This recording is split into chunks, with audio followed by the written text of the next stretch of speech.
This podcast will discuss the additional resources found in Week 1 on the Content tab. One of the hardest things about learning to code in PCS is identifying root operations. So I'm going to show you several things that I hope help you. In your textbook, Table 1.3, it has all the root operations that are part of PCS. But if you look a little bit on the next page, you see the tables, groups 1 through 9, where it talks about the description here, root operations that take out some or all of a body part, and then it goes down to the root operations that fall in that group. So I'm going to show you different ways that you can have that handy. You can either make your own study cards from this information. You can just refer to the book so you can make your decisions based on that. You have this.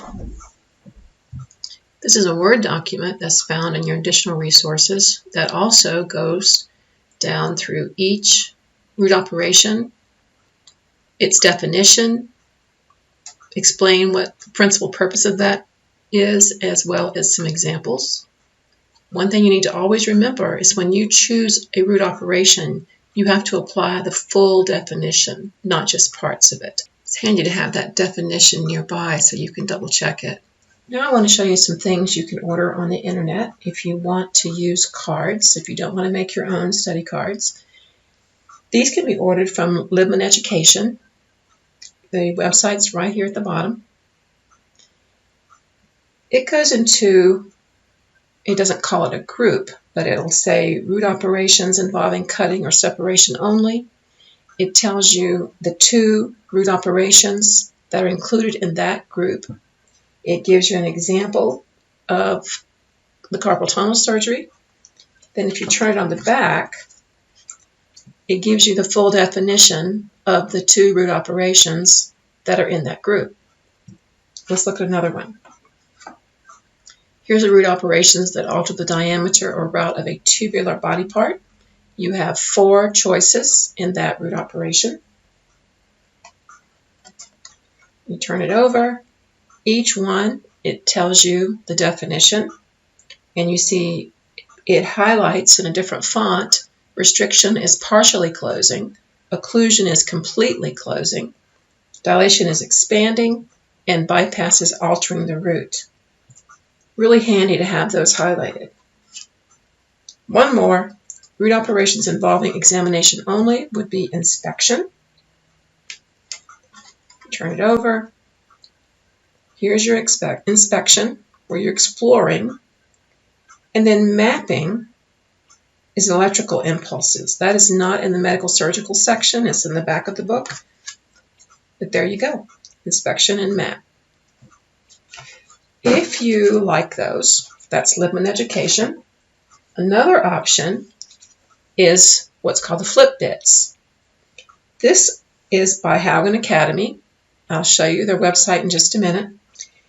It takes the definition, like here you go, the first group it talks about, take out some or all of a body part. And when you flip to that, you see, here's the 5 root operations that go with this group. It gives you the definition of each one. It tells you in parentheses what the character value is in PCS, and it gives you examples. I really like these. Let me show you their website. This is the one I use probably the most often because it's all right here. It's just one thing that you hang on to. And until you learn your root operations, I think it's really handy. This is the Haugen Academy website. If you go, it's under haugengroup.com. You see here, thehaugengroup.com. And you go to the online store, FlipBits, and this is the product right here, FlipBits. And this is where you would add to the cart. Again, you can make your own. Don't feel like you have to buy things, but it certainly is handy to have it all in one place. The other thing I want to say about the Haugen Group is the Haugen Academy. You can subscribe to this if you want to. And what it is I believe it's probably $55 a semester, something like that, to subscribe. And you would go into on web-based training, and you can go in if you want to and watch the demo. It is not telling you anything that we don't have already in the course. If you feel that you could use the repetition of it, then you can definitely do that. They're very well done. I don't require them because I think it's just more money, and there's already so much money spent on books. So now we've talked about the resources for root operations. Let's spend a little bit of time talking about approaches. We already looked at this document, the Root Operations and Approaches Quick Reference Tool. I'll open that again. If you scroll past the root operations, keep scrolling, eventually you get to the bottom for ICD-10 PCS approaches. Here the approach is given, the definition of that approach, access location, method, type of instrumentation, and examples. Another aid that's found here, and that would be the Approach Quick Guide, Incision, Decision. This is a flowchart to help you make a decision for what your approach might be. So you start here with this square. Was an incision made through the skin? Yes, it was. Is the site exposed? Yes, it is. That is an open approach. If your answer to is the site exposed, no, then it asks, are you puncturing to get to that site? Is there visualization? If there isn't, that's a percutaneous approach. If there is visualization, and you're using instruments through the natural or artificial openings, and your answer is yes, then that's going to be percutaneous endoscopic assistance. If your answer is no, as far as the answer no is we are not coming in through the natural or artificial opening, that is percutaneous endoscopic. If you go back to the top where it asks was an incision made through the skin and you say no, then it's going to ask is the surgeon going in through a natural or artificial opening? If the answer is no, it's external. If the surgeon is going in through a natural or artificial opening and there's visualization via natural or artificial opening, it's endoscopic. If there's no visualization, it's natural or artificial opening. So the gray squares are the choices in the PCS tables for the approach. This is a really good tool. You can just print it out, keep it by your fingertips to help you make those decisions. The next thing I want to talk about are the guidelines. You can print these from additional resources and have these guidelines handy. They are also found in the front of your PCS codebook. But having them handy like this, I think it helps you look at it more quickly, I think, when you've got it all written down there in front of you. Now, I do have podcasts for all of the guidelines, so this is just another tool to be sure that you are looking at guidelines whenever you're coding. Another thing you can look at from the additional resources are the PCS 2020 tables and index. I want to show you what that looks like. PCS can be used completely as an electronic document, and it has here the sections first. Most of the time, at least during the first half of the semester, we'll be using the medical and surgical tables. So if we click on medical surgical, so now you see all the body system values that are found in the PCS manual. We just click on one of those. Now you have to choose your root operation. So you would have already made this decision, made your decision on which root operation it is by reading your operative report. Let's say we're doing drainage. So now we're looking at the table we're going to make our decisions from using the body system and the root operation. We will have identified our body part in the operative report. We're going to determine what our approach is, and you see for this particular root operation in this table, there's only 3 approaches. There's no devices and no qualifiers in this table. If I go down, there's another row within this table. Here's your table, and then here's the row. And you see in this particular row, there is more than one choice for the qualifier. And here's the body parts. So if you want to use the electronic tables, you can. Students have told me in the past that they didn't like to use them, that they felt they were missing something. The reason why I don't like to use them is because I've put a lot of notes in my codebook, and I haven't found a handy way to add my notes to these tables. And the last thing I want to talk about is the worksheet. I strongly suggest that you print off the worksheet. You can either keep my key that you have here, make your own. The main thing I want you to do is be able to answer these questions that are here on the worksheet, because that's going to help you determine what your codes are. This is how I identify them in an operative report, and I'll go through that with you. And here's the little chart you're always going to be using as you identify each one of the 7 things. A PCS code must have 7 characters to be valid. If you remember in IC10CM, you did not need 7 characters. You could have 3, 4, 5, 6, or 7. But in PCS, you need 7 characters. So I want us to use our worksheet, look at this case study. The first thing I do is read it from start to finish, and then I go back and highlight it. A colonoscopy can be a procedure, but it can also be an approach.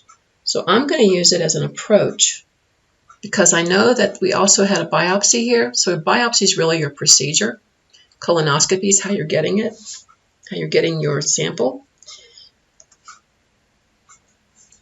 So the approach is blue. I underline those things that would be coded that are diagnoses. In green, I highlight those things that I will be coding as the procedure, in this case biopsy. For the body system and the body part, I use a magenta color. If you don't know what body system you should be in, then you will have to go and look these up, either Google them or somehow look them up. But the body parts I'm concerned with are the ileocecal valve and the ascending colon. There's 2 more things I want to be sure I add for diagnoses. We will not be doing diagnosis coding except for practice in this course. You will not be graded on it. Keep going down. The colonoscope was passed with adequate visualization. So there's visualization. So you know you've got a scope and you've got visualization. We can color those blue just to remind us of that.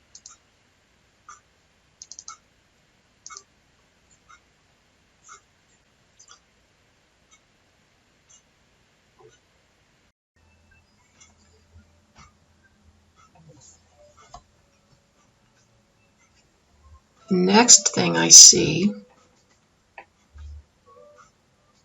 is the actual procedure.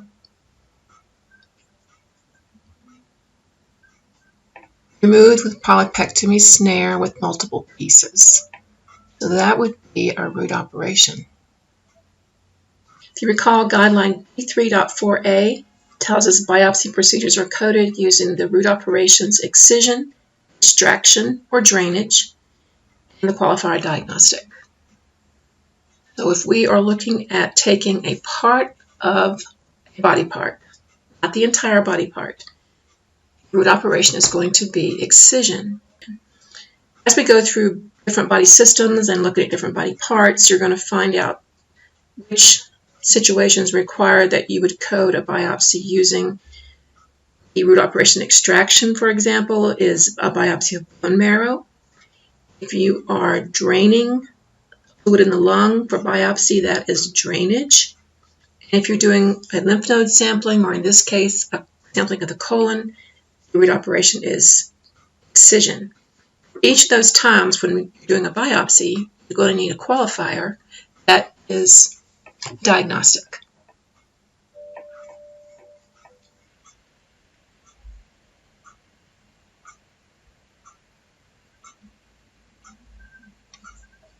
Here he talks about we will review the pathology. That tells me it's diagnostic, and that is one of the qualifiers. So that is going to be dark green.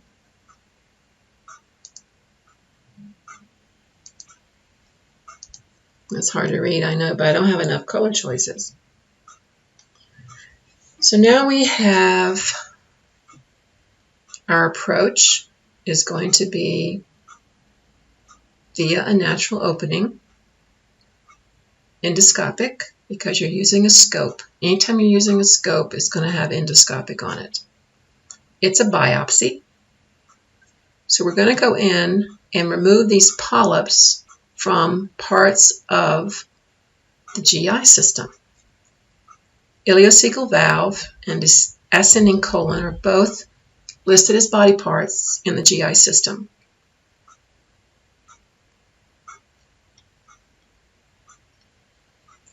Review the pathology, the qualifier, we know that. So now when we're determining our root operation, if I'm removing part of a body part, in this case part of the colon, the root operation is excision. It's the GI system, and the two body parts are the ileocecal valve and the ascending colon. I make a note here, if you were using the index in your book, the main term would be excision, and your subterms would be the ileocecal valve and the ascending colon. The approach is via natural or artificial opening, endoscopic, and if you went back through your approach decision tree, you would get to that.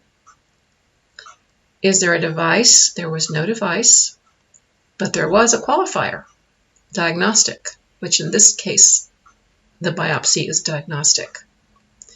So here I have the two codes, and there's two codes because the ileocecal valve has a value and the ascending colon has a different value. So the only thing different about these two is character number 4, which is the body part.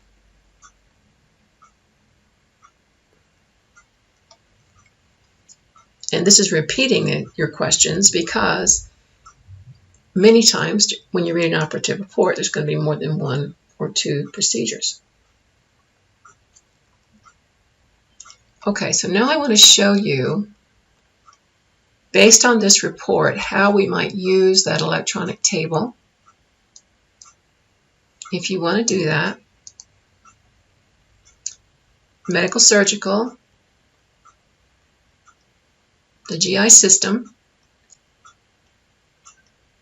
excision, and you see that tells us our table is ODB, 0 dB,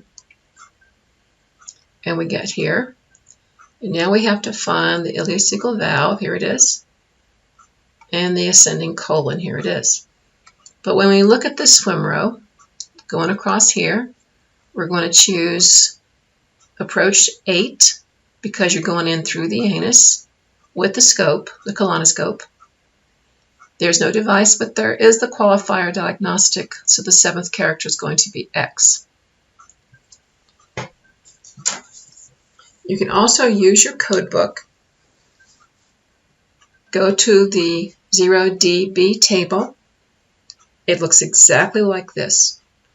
As I said, the reason why I don't like the electronic is because I put notes all through my code book.